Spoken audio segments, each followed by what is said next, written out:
आजको सु of the डेमा स्वागत छ। नमस्कार, म नवराज चालिसे। दर्शकवृन्द, यतिखेर कोरोना बिमाको दाबी भुक्तानीले निकै ठुलो चर्चा पाइरहेको छ। बिमितहरूले अझैसम्म नै रकम नपाएको गुनासो गरिरहेका छन् भने सरकारले आलटाल गरिरहेको छ कोरोना बिमाको दाबी भुक्तानी गर्नको लागि। र यति बेलासम्म हेर्ने हो भने कोरोना बिमाको लागि सरकारले 12 अर्ब 37 करोड रुपियाँ भुक्तानी गर्नुपर्ने बाँकी छ। र यो ठुलो समस्याको रूपमा यतिखेर बढेको छ कि घर घरमा एउटा महामारीको बिमा भनेर सरकारले जुन लोकप्रिय कार्यक्रमको साथ अगाडि बढाएको थियो, तर त्यो लोकप्रिय कार्यक्रम यति बेला नागरिकलाई शास्ति भएको छ र बिमितहरूले यति बेला भुक्तानी नपाउँदा विभिन्न खालको समस्याहरू भोगिरहेका छन्। र कोरोना बिमाको लागि झन्डै 1,60,000 बिमितहरूले बिमा गरेको अवस्था थियो र हालसम्म करिब 50,000ले मात्रै बिमाको दाबी भुक्तानी पाएका छन् भने झन्डै 1,20,000 व्यक्तिहरूले अथवा बिमित नागरिकहरूले कोरोना बिमाको दाबी भुक्तानी नपाएको अवस्था छ र 12 अर्बभन्दा बढी रकम भुक्तानी गर्नुपर्ने अवस्था छ र सरकारले र बिमा कम्पनीहरूले बिमितहरूलाई फर्काइरहेको अवस्था छ। बिमा समितिले अर्थ मन्त्रालयलाई देखाउँछ र इन्सुरेन्स कम्पनीहरूले बिमा समितिलाई देखाएको अवस्था छ। एकले अर्कालाई पन्छाउने प्रवृत्तिले गर्दा यति बेला कोरोनाको बिमा गरेका नागरिक बिमितहरूले पनि निकै ठुलो शास्ति पाइरहेका छन्। पटक पटक बिमा समिति अर्थ मन्त्रालय धाउँदा पनि यो कुरा समाधान हुन सकिरहेको छैन। सरकारले 2 वर्ष अगाडि बजेटमा पनि उल्लेख गरेको थियो, बजेटमा कार्यक्रम ल्याए पनि वास्तवमा कार्यान्वयन हुन सकिरहेको अवस्था छैन। आज हामी कोरोना बिमाको दाबी भुक्तानीको पछिल्लो अवस्था के छ भन्ने विषयमा छलफल गर्न गइरहेका छौँ। स्टुडियोमा हामीसँग नेपाल बिमक सङ्घका उपाध्यक्ष वीरेन्द्र वैद्यवार र त्यसै गरी हामीसँग बिमा क्षेत्रका विज्ञ बुद्ध काजी श्रेष्ठ हुनुहुन्छ। यहाँ दुवैलाई स्वागत। नमस्कार। सबैभन्दा अगाडि बिमा क्षेत्रका विज्ञ यो क्षेत्रमा यहाँले बोल्दैको चाहिँ एउटा लेख्दै पनि आइरहनु भएको छ बुद्ध काजी श्रेष्ठजी। जस्तो यहाँ कोरोना बिमाको बारेमा यहाँले राम्रोसँग यसको अध्ययन पनि गर्नुभएको छ र पीडितहरूको आवाज पनि सुन्नुभएको होला, होइन? कोरोना बिमाको समस्या के हो? आम नागरिकले यो विषय उठाइरहेको अवस्था छ, सरकारले सम्बोधन गर्न सकिरहेको छैन।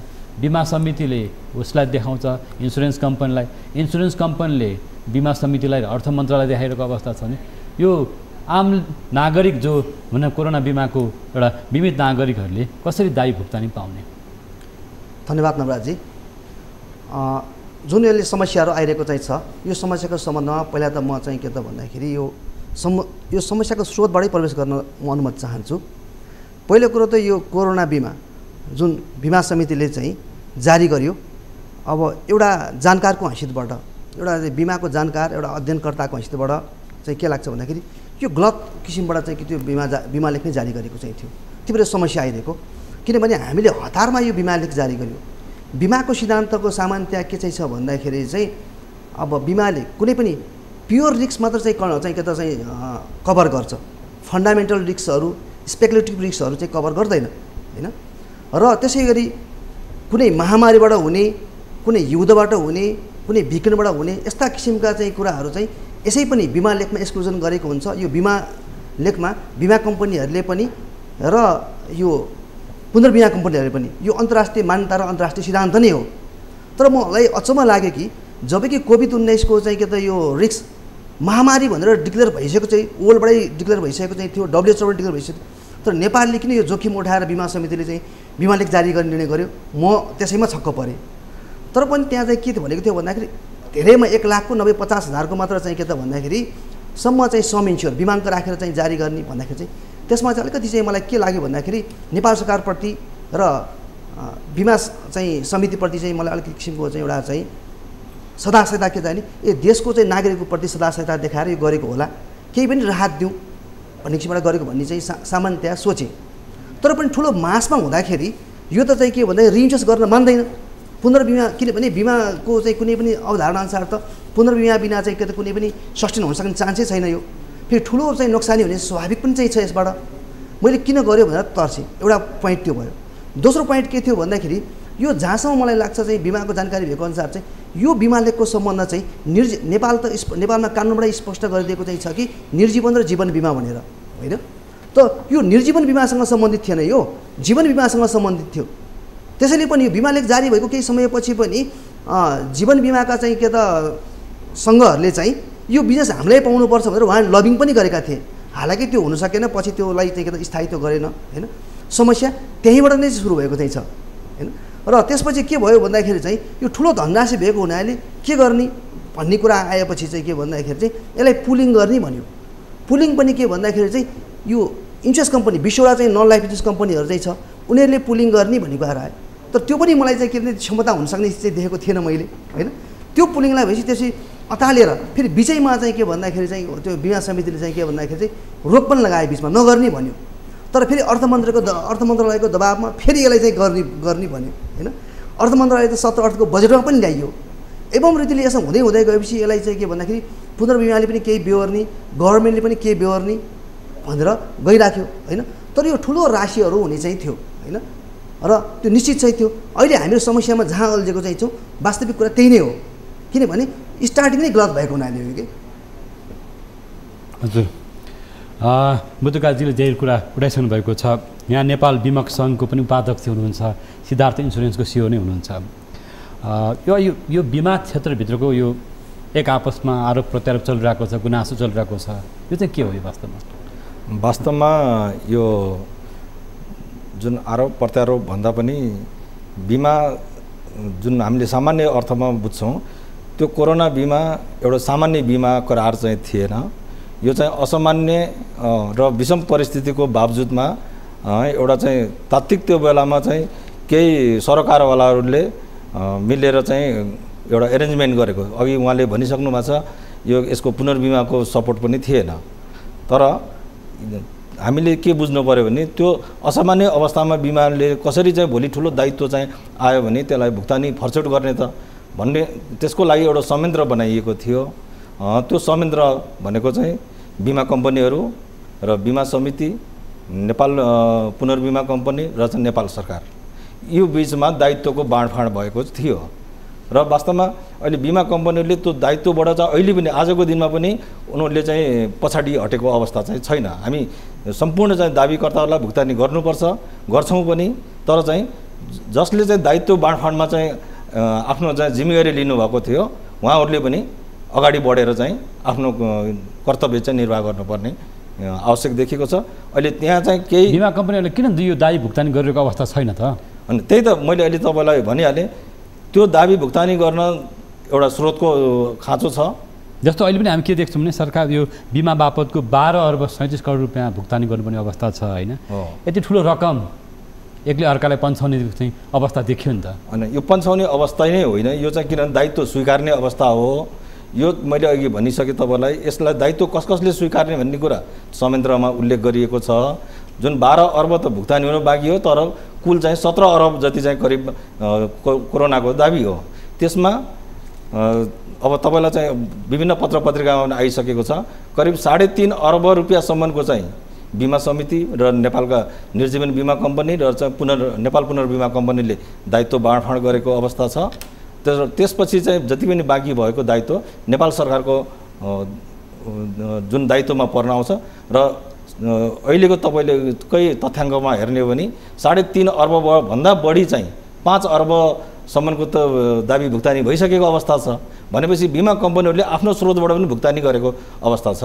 तर अर्को नेपाल सरकारको पक्षबाट नै कुनै स्रोतको व्यवस्थापनै नगरिदिने, अब त्यो चाहिँ बिमा कम्पनीहरूलाई उहाँहरूको दायित्वको स्रोत परिचालन नगरिदिने हो भने यी सम्पूर्ण बिमा कम्पनीहरूले चाहिँ त्यो दायित्व वहन गर्न सक्ने अवस्था छैन कि नेपाल सरकारले हामी अब यो दायित्वबाट 12 अर्ब रुपियाँ जुन बाँकी छ नि, अब यो बिमा समितिले भुक्तानी गर्छ कि नेपाल सरकार अर्थ मन्त्रालय या बिमा कम्पनीहरू इन्सुरेन्स कम्पनीहरूले गर्छन्? अब यो चाहिँ संयन्त्रको चाहिँ जुन सम्झौता अनुसार चाहिँ नेपाल सरकारको, तर नेपाल सरकारले त्यो भुक्तानी गर्न मानिरहेको अवस्था देखिँदैन। होइन, अहिले त्यो पनि नभनौँ, किनभने राज्य हो, राज्यलाई चाहिँ अहिले चाहिँ भुक्तानी दिएन भनेर चाहिँ हामी भन्ने अवस्था चाहिँ छैन र चाहिँ दिन्न भनेर नेपाल सरकारले कहीँ भनेको अवस्था पनि छैन। अहिलेको अवस्था हामी के देख्छौँ भने बिमा समितिको तथ्याङ्कै आधारमा मान्ने हो भने 19वटा निर्जीवन बिमा कम्पनीहरूले 51,687वटा दायी भुक्तानीको 4 अर्ब 98 करोड 32 लाख रुपियाँ भुक्तानी गरेको देखियो, होइन। बाँकी ठुलो रकम त भुक्तानी हुन बाँकी छ। यसमा यहाँ जस्तो सरकारवालाहरू र पीडित पक्षहरूले आवाज पनि उठाएको देखिन्छ। समस्या के हो? जस्तो बिमा कम्पनीहरू पनि उम्कन खोजेको देखिन्छ भन्ने चाहिँ गुनासो सुनिन्छ, होइन। र बिमा समितिले पनि अर्थ मन्त्रालयसम्म गएर अर्थमन्त्रीलाई गएर भेटेको देखिन्छ, हामीलाई बजेट दिनुहोस् भनेको देखिन्छ, बजेट माग गरेको देखिन्छ। तर बिमित नागरिकहरूले भुक्तानी पाएको पनि चाहिँ पाउन सकिरहेको अवस्था चाहिँ छैन होइन। इन्सुरेन्स कम्पनीको ढोका पुगेका छन् होइन त इन्सुरेन्स कम्पनीमा। अब इन्सुरेन्स कम्पनीले यस्तो अवस्थामा पन्छाउन मिल्छ कि मिल्दैन के भन्नुहुन्छ? होइन, कदापि मिल्दैन यो त, किनभने इन्सुरेन्स कम्पनी यसबाट चाहिँ भाग्न मिल्दैन। भन्छ इन्सुरेन्स कम्पनीहरू भाग्न मिल्दैन किनभने यो एउटा बिमाको एउटा प्रक्रिया हो त होइन, हामी भागेकै छैनौँ, उहाँहरू भाग्नु भएको छैन त होइन। प्रमाणित यो त, किन अङ्ग्रेजीमा एउटा भनाइ चाहिँ छ कि action speaks stronger than words भनेर, भाग्या होइन जत्सुकै भन्नुहोस् न। किनभने बिमा समितिले कोरोना बिमाको सम्बन्धमा सर्कुलर जारी गरेर तपाईँलाई कुनै पनि क्लेम पर्यो भने होइन, कुनै पनि क्लेम आएमा चाहिँ के त 1 हप्ताभित्र चाहिँ दाबी फर्जेट गर्नु है, सम्पूर्ण डकुमेन्ट्स पुरा भएपछि भनेर चाहिँ के त चाहिँ छ भने तपाईँकै उहाँहरूकै दुईजनाको डाटा अहिले भर्खर कुरा गरेको अनुसार पनि लाखौँ मान्छेहरूले डाटा पुगिसकेको छ। लगभग 1 वर्षभन्दा अगाडिदेखि चाहिँ के त दाबीहरू चाहिँ फर्जेट हुन सकेको चाहिँ छैन होइन। एउटा कुरा पोइन्ट त्यो भयो होइन, भागेको भन्ने अर्थमा कि किनभने आम जनतालाई मतलब छैन। आफूले बिमा गरिसकेपछि त्यो बिमाको कारणले गर्दा जे क्षति बिमा कम्पनीहरू पन्छेको चाहिँ हो अथवा सरकारलाई दायित्व पन्छाएको हो? होइन होइन, यो चाहिँ के हो भने बिमा कम्पनीको अडान के हो भने दायित्व जसले स्वीकारेको ती पक्षहरूबाट पनि कार्यान्वयन हुनुपर्छ भन्ने मात्रै हो। भनेको बिमा समितिले भुक्तानी गर्नुपर्छ भन्ने कुरा हो। त्यो कारण जुन अब दायित्व चाहिँ निर्धारण गर्दाखेरि नेपाल सरकार, बिमा समिति र बिमा कम्पनी र नेपाल पुनर्बिमा कम्पनीलाई चाहिँ दायित्व बाँडफाँड गरिएको छ। त्यो बाँडफाँडभन्दा बिमा कम्पनी चाहिँ कुनै पनि अगाडि पछाडि चाहिँ हटेको अवस्था छैन र चाहिँ हामी पनि महसुस गर्छौँ, किनभने आम नागरिकहरू जो दाबीकर्ताहरू हुनुहुन्छ कतिले पाउनुभयो, अझै 1,20,000 जति पाउन बाँकी हुनुहुन्छ, उहाँहरूको दाबी टाइममा हुनुपर्छ। त्यसको लागि चाहिँ बिमा कम्पनीलाई चाहिँ स्रोत व्यवस्थापन कि नेपाल सरकारले यो हामीले गर्न सक्दैनौँ भन्न सक्नु पर्यो अथवा चाहिँ बिमा समितिले यो गर्नु भन्न सक्नु पर्यो। त्यसपछि चाहिँ फेरि बसेर कसरी दायित्व निर्धारण कसले गर्ने भन्ने कुरा चाहिँ फेरि चाहिँ छलफल होला। तर चाहिँ पहिला चाहिँ जुन बिमा जारी गर्दाखेरिको अवस्था चाहिँ करारबाट कोही भाग्न मिल्दैन। मैले आफ्नो कुरालाई पुरा गर्न चाहेँ रुमाजी, के छ भन्दाखेरि बिमा समितिले जारी गरेको चाहिँ दाबी परिसकेपछि चाहिँ दाबीको सम्पूर्ण प्रक्रिया पुरा भएको छ भने 1 हप्ताभित्र पुरा गरिदिनु भनेर चाहिँ के त बिमा समितिले आफै चाहिँ त्यो कोभिडको इन्सुरेन्सको बेलामा पनि के भन्दाखेरि 7 दिनभित्र चाहिँ दाबी फर्जेट गरिदिनु भनेर चाहिँ सर्कुलर निर्देशन जारी गरेको चाहिँ छ। एउटा त्यो पोइन्ट भयो होइन। दोस्रो कुरो, यो कोरोना बिमाको सम्बन्धमा कुनै समस्या परेमा चाहिँ सहयोग गर्नको लागि तयार छ भनेर बिमा समितिले हेल्पिङ डेस्क राखेर फोन नम्बरहरू पनि राखेको चाहिँ छ होइन। र बिमा कम्पनीहरू पनि सबैले हेल्पिङ डेस्क राखेको चाहिँ छ। त्यो सबै हेल्पिङ डेस्कहरू चाहिँ के भन्दाखेरि देखावा भनेको चाहिँ छ कि मलाई धेरै साथीहरूले चाहिँ मलाई गुनासो पुगिरहेको चाहिँ छन् कि भन्नेका चाहिँ छन्। अब म इन्सुरेन्स इन्डस्ट्रीमा पनि सम्बन्ध भयो भने ए लौ न फलान इन्सुरेन्स कम्पनी त मैले भनिदिनु पऱ्यो भनेर भन्छन् होइन। त्यो हेल्पिङ डेस्क राखेर तपाईँ आफै फोन गर्न सक्नुहुन्छ। फोन गर्यो कि फोन उठ्दैन कि फोन उठायो भने पनि निरीह जवाफ आउँछ होइन। यही समस्या। यसमा के गरी भन्नुहोस्, अब जस्तो बिमा समितिसँग हामीले सम्पर्क पनि गरिरहेका छौँ, उहाँहरू विभिन्न कार्यक्रममा काठमाडौँ बाहिर हुनुहुन्छ, उहाँहरू रेस्पोन्सिबल भएको देखिएन होइन, उहाँहरूले एक आपसमा पन्छारेको देखिन्छ। अर्थ मन्त्रालयमा पनि त्यो यो विषयमा त्यति जिम्मेवार भएको हामी पाउँदैनौँ भनेपछि बिमा कम्पनीमा ठोक्यो नि त अन्तिममा आएर होइन। यहाँहरूमाथि नै पऱ्यो, यहाँहरूमाथि बोझ त परिरहेछ भनेपछि के गर्ने त अब? यसको बिमा समितिसँग हामीसँग यो विषयमा अहिले केही छैन, हामीले तयारी गरिरहेका छैनौँ भन्ने कुरा आउँछ होइन। हजुरले भने एकदम सही हो, किनभने बिमित भनौँ अथवा दाबीकर्ता बिमा कम्पनीसँगैको प्रत्यक्ष उहाँहरूसँग करार हो र उहाँहरूले चाहिँ कुनै बिमा समिति अथवा चाहिँ नेपाल सरकारमा जाने चाहिँ होइन, बिमा कम्पनीबाटै भुक्तानी लिने हो। त्यसमा चाहिँ कुनै शङ्का छैन, कुनै दुईमत पनि छैन, यसमा विवाद पनि छैन। तर चाहिँ बिमा कम्पनीले यो, किनभने यो मैले अघि तपाईँलाई भनिसकेँ सामान्य अवस्थामा गरेको करार होइन, यो चाहिँ हामीले पुनर्बिमा विदेशमा गरेको भएदेखि यो बिमा कम्पनी तिमीहरूले पुनर्बिमा बाहिर गर कि अथवा जुनसुकै तरबाट गर, तर चाहिँ दायित्व चाहिँ तिमीहरूले यहाँ बोकेर दिनुपर्छ भन्ने अवस्था। नेपाल सरकारको राज्यले चाहिँ दायित्व स्वीकार गरेको अवस्थामा अहिले बिमा कम्पनीले राज्यले कुनै स्रोत परिचालन नगरिकन बिमा कम्पनी एउटा त्यत्रो महामारीको चाहिँ दाबी भुक्तानी गर्न एउटा कम्पनीले सक्छ त? र चाहिँ नेपाल सरकारले यो बिमा लेख यो महामारीको अवस्थामा बिमा लेख जारी गर्न हुँदैन। तर यो पनि त्यही पनि हामी अब यसलाई चाहिँ एउटा सामाजिक उत्तरदायित्व अन्तर्गत चाहिँ गरौँ भनेर गरेर उहाँहरूले एउटा प्रतिबद्धता गरिसकेपछि आफ्नो दायित्वबाट कोही पछि हट्न मिल्छ त? र यो कदापि पनि नेपाल सरकारले पनि त्यो सोचेको छैन मलाई, किनभने उहाँहरू पनि यसमा, किनभने नेपाल सरकारले कहिले दिन्न भनेको पनि छैन र उहाँहरू चाहिँ यसमा खालि यो के भने राज्यले जनताबाट चाहिँ जुन उठाएको चाहिँ कर छ, राजस्व छ, त्यसको चाहिँ त यो अहिले प्रायोरिटीमा चाहिँ अरू योभन्दा कोभिडभन्दा अरू धेरै प्रायोरिटी होला, त्यही भएर त्यहाँ बजेट एलोकेट गर्नु होला। यो यसमा अलिकति उहाँहरूको प्राथमिकता परेन होला। तर चाहिँ बिमितलाई त मर्का पर्यो नि त। होइन त्यो परेन होला, तर यसको लागि चाहिँ हामी उहाँहरूलाई चाहिँ झकझकाउनुपर्छ। सायद अहिले यसमा गम्भीर भएर नै होला अहिले चाहिँ अर्थ मन्त्रालयमा एउटा कमिटी पनि गठन भएको छ कोभिड अध्ययन सम्बन्धमा। निश्चित रूपमा दर्शक हो, कोरोना बिमाको दावी भुक्तानी प्रक्रिया अन्यल परेको छ। एक अर्का संस्थाले एक आपसपछि एकले अर्कालाई पन्छाउने प्रवृत्ति पनि रहेको छ। हामी नियत प्रस्तुति इस्यु अफ द डेमा यो विषयमा छलफल गरेका छौँ। पालो भएको छ ब्रेकको।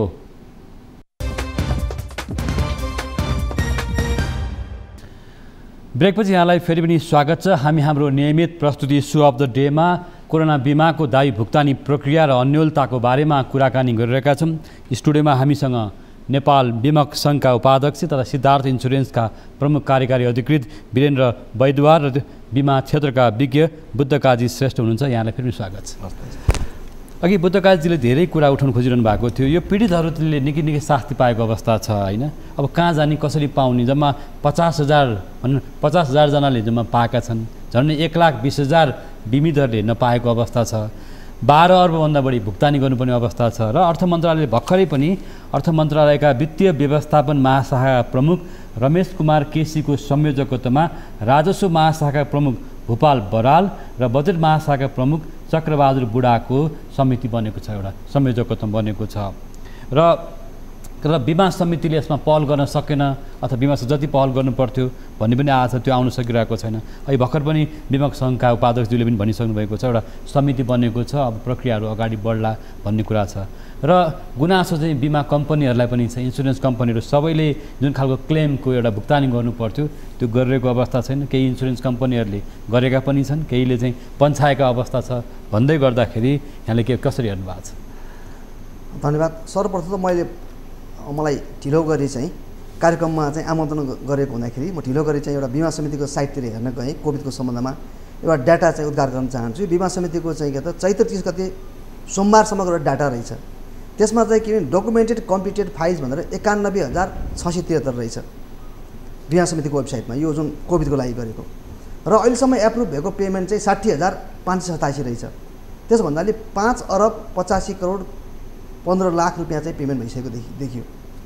र एप्रुभलको प्रोसेसमा रहेको 438 वटा, एप्रुभल पेन्डिङ रहेर इडिसिडीमा पठाएको 18,859, इडिसिडीबाट भेरिफाइड र एप्रुभल चाहिँ पेन्डिङ हुन बाँकी चाहिँ र पुलमा पठाउन बाँकी चाहिँ 5,436, अनि इडिसिडीमा पठाउनलाई बाँकी रहेको फाइल 1,495 र रिटर्न टु कम्पनीज भनेर 1,989 र नो क्लेम भनेर 666, भेरिफिकेसन प्रोसेस भनेर 2,203 चाहिँ त्यो चाहिँ डाटाहरू देखियो। जे होस्, अहिले तपाईँले भन्नुभएको थियो यहाँबाट त के दियो भन्दाखेरि चाहिँ 9 अरब चान्चुनको पेमेन्ट गर्नुपर्ने चाहिँ देखियो र 5 अरब चान्चुनको चाहिँ 81 करोडको चाहिँ पेमेन्ट भइसकेको चाहिँ बिहासको डेटाबाट देखिन्छ। यो डेटा भनेको चैत्र 30 गतेसम्मको हो, तर त्योभन्दा पछि नै भइरहेको हुनाले त्यो डाटा अपडेट भएको चाहिँ छैन। निश्चित रूपमा चाहिँ बिमक सङ्घको उपाध्यक्षज्यू चाहिँ वीरेन्द्रजीले भन्नुभएको कुराहरू त्यो डाटा नै सही होला। किन जस्तो म उहाँलाई जोड्न चाहन्छु, बिमक सङ्घको उपाध्यक्षज्यू जस्तो के अवस्था छ, पछिल्लो अवस्था कि हाम्रो यो छलफलबाट पनि दर्शक महानुभावलाई थाहा होस्, विविध नागरिकलाई थाहा होस्, जो हरेक दिन यो विषयमा चासो राख्नु भएको छ, बिमा कम्पनीहरू धाउनु भएको छ, इन्सुरेन्स कम्पनीले त्यस्ता नागरिकलाई चाहिँ भने फिर्ता पठाएको अवस्था छ, यो चाहिँ यो पछिल्लो अवस्था के हो? मैले अब तपाईँको यो लोकप्रिय चाहिँ टेलिभिजन मार्फत सम्पूर्ण चाहिँ दाबीकर्ताहरूलाई के भन्न चाहन्छु भने बिमा कम्पनीले त्यसरी दाबी भुक्तानी नगरेर उहाँहरूलाई चाहिँ निरुत्साहित गर्दैन। यसमा चाहिँ सबै बिमा कम्पनीहरूले दाबी भुक्तानी गर्छन्। खालि यहाँ प्रक्रिया नमिलेको दायित्वको बाँडफाँडको चाहिँ कुराहरू र स्रोत व्यवस्थापनको मात्रै चाहिँ कुरा चाहिँ छ। यहाँहरूले अहिलेसम्म चाहिँ धैर्य धारण गरेर बसिराख्नु भएको छ। अझै केही समय धैर्य धारण गर्न म अनुरोध गर्छु। पक्कै पनि अब यो विषयले प्राथमिकता पाउनेछ, किनभने कमिटी गठन भइसकेको हुनाले त्यहाँबाट केही एउटा निकास निस्किन्छ भन्ने हामी अपेक्षा गरेका छौँ।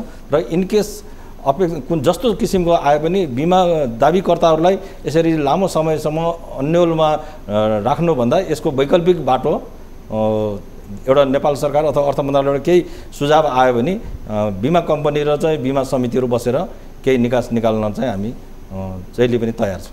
वैकल्पिक बाटो भने कस्तो? अब नेपाल सरकारले अब यसमा पहिला त उहाँहरूको दायित्व हो। जस्तो यो 12 म यहाँनिर प्रश्न गरेँ। आज हामी बिमा समितिलाई पनि यो कार्यक्रम ल्याउन खोजेका थियौँ। उहाँहरूको पदाधिकारीहरू आज बाहिर हुनुहुन्छ, काठमाडौँ बाहिर एउटा कार्यक्रममा होइन। यो बिमा समितिले अथवा अर्थ मन्त्रालयले र बिमा कम्पनीहरूले जुन 12 अर्ब रुपियाँ अझ 12 अर्बभन्दा बढी रुपियाँ भुक्तानी गर्नु बाँकी छ होइन। बिमा कम्पनीको हाम्रो क्षमता छैन, स्रोत साधन छैन भनेर इन्सुरेन्स कम्पनीहरू पन्छाउन मिल्छ मिल्दैन? होइन, त्यो यहाँ मैले कस्तो भने दायित्व पन्छाएको त कोही हुनै छैन कुनै पनि बिमा कम्पनीले। अहिले खालि स्रोत व्यवस्थापन यहाँहरूले अर्थ मन्त्रालयमा गएर बिमा समितिमा गएर हामीलाई चाहिँ अहिले भनौँ पीडित नागरिकहरूले बिमित नागरिकहरूले एकदम दबाब दिएको अवस्था छ, हामी अप्ठ्यारोमा परेको अवस्था छ र इन्सुरेन्स कम्पनीको गुडविलमाथि पनि प्रश्न उठ्यो आज। अनि यस्तो हो यहाँहरूले यसलाई बिमा गर्ने तर भुक्तान नपाउने भन्ने त आयो नि त। होइन, सही कुरा तपाईँले भने र मैले कसरी बुझ्न चाहिँ अनुरोध गरेँ भने कोभिड पीडितको दाबीकर्ताहरूलाई चाहिँ भुक्तानी गर्नको लागि त्यो किनभने जसले दायित्व चाहिँ जिम्मेवारी लिएको थियो त्यहाँबाट चाहिँ व्यवस्थापन नभइकन त्यो रकम बिमा कम्पनीले अरू कसैको मार्फत उहाँहरूलाई दियो भने फेरि अर्को बिमा दाबीकर्ताको त पीडितै हुन्छ हो। त्यसले गर्दाखेरि मतलब किनभने बिमा कम्पनीसँग अब त्यो तर मैले अघि तपाईँले भने जुन नेपाल सरकारबाट गठन भइसकेपछि अब तत्कालले चाहिँ स्रोत व्यवस्थापन नेपाल सरकारले गर्न अलिकति टाइम लाग्ने र यसको वैकल्पिक चाहिँ अब एउटा चाहिँ सर्ट टर्मको लागि चाहिँ केही व्यवस्थापन गर्ने कि भनेर त्यो छलफल भएर त्यसको केही उपाय निस्कियो भने हामी चाहिँ दाबी भुक्तानीलाई सुचारू गर्नलाई चाहिँ तयार छौँ। तर चाहिँ अहिले चाहिँ बिमा कम्पनीले चाहिँ तत्कालले दिन नसकेको अवस्था चाहिँ मुख्य कुरा चाहिँ दायित्व त्यो स्रोत व्यवस्थापन र चाहिँ नेपाल सरकारले त्यो दायित्व चाहिँ जिम्मेवारी लिइरहेको अवस्थामा उहाँहरूबाट नै केही आउटकम आउनुपर्छ भन्ने भन्छ। नेपाल सरकारले नै भुक्तानी गर्नुपर्दछ भन्ने चाहिँ भनाइ बिमा कम्पनीहरूको बिमा सङ्घको धारणा हो। त्यही नै हो। 12 अर्ब 37 करोड रुपियाँ बिमा कम्पनीहरूले भुक्तानी गर्दैनन्।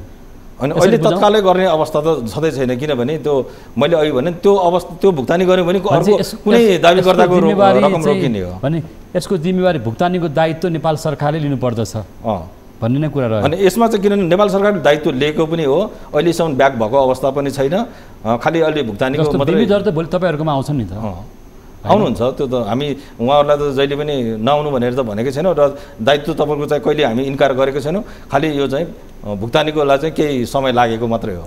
बिमा सङ्घले यो विषयमा अर्थ मन्त्रालय, अर्थमन्त्री अथवा बिमा समितिका अध्यक्ष पदाधिकारीहरूसँग छलफल गरेको छ। यसमा एकदमै बृहत रूपमा छलफल भएको छ र चाहिँ पटक पटक मन्त्रालयमा पनि हामी यो कुराहरू चाहिँ जाहेर गरेका छौँ र बिमा समिति त अब हाम्रो अभिभावकै हो र हाम्रो सबभन्दा ठुलो रिपोर्टिङ हाम्रो चाहिँ संस्था नै भएको हुनाले, नियामक निकाय भएको हुनाले त्यहाँ चाहिँ यो सबै कुराहरू जगजाहेर नै छ। अब बिमा कम्पनीहरूले नै स्रोत व्यवस्थापन गर्नुपर्ने अवस्था आयो भने के गर्नुहुन्छ? होइन, अब पहिला त्यो परिकल्पना नगरौँ होइन, किनभने जसले दायित्व लिएपछि दायित्व भुक्तानी गर्नेपट्टि चाहिँ त्यो गरौँ।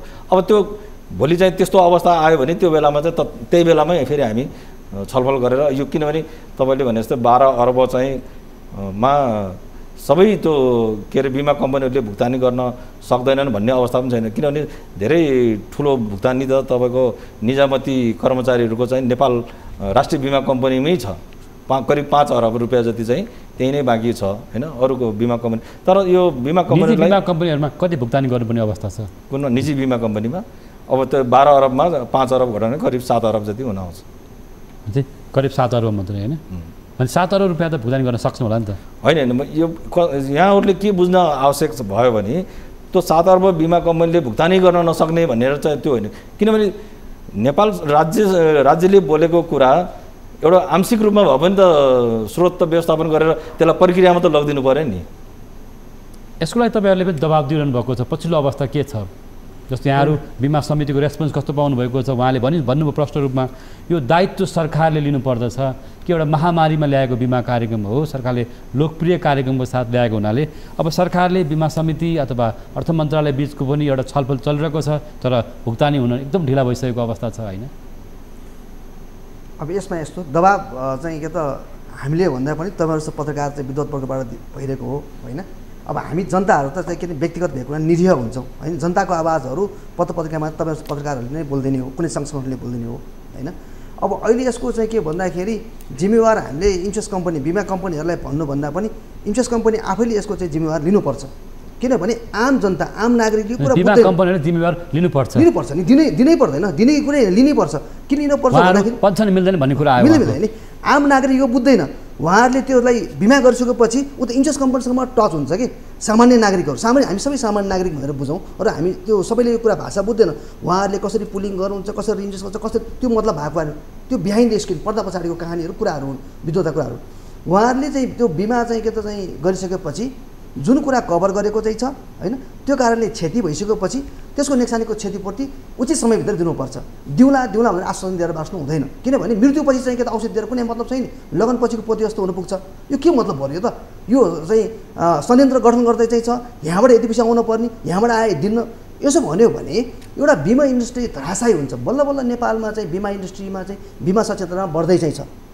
तपाईँलाई भन्नुपर्दाखेरि बिमा कम्पनीको विश्वसनीयता अथवा विश्वासमा सङ्कट हुन सक्छ। उहाँ कुरा जुन आयो यहाँहरू पेन्सनै मिल्दैन, अर्थ मन्त्रालयबाट पैसा आयो भने दिउँला, बिमा समितिबाट पैसा आयो भने दिउँला, के गर्ने, हामीसँग स्रोत साधन व्यवस्थापन गर्न कठिनाइ छ भन्न मिल्छ र? हो, होइन, यहाँले भनेको कुरा एकदमै सही हो। र त तपाईँ हामीले यो पनि जान्न आवश्यक छ कि हाम्रो जनताहरू भनौँ अथवा चाहिँ यो चाहिँ जस्तो उहाँले भन्नुभयो बिमितहरूले बिमा कम्पनीहरूसँग उहाँहरूले बिमितहरूले इन्सुरेन्स गरेको हुन्छ, बिमाले लेखेको हुन्छ, उहाँले देखेको छ बिमा कम्पनी हो, त्यहीँ जान्छन् होइन।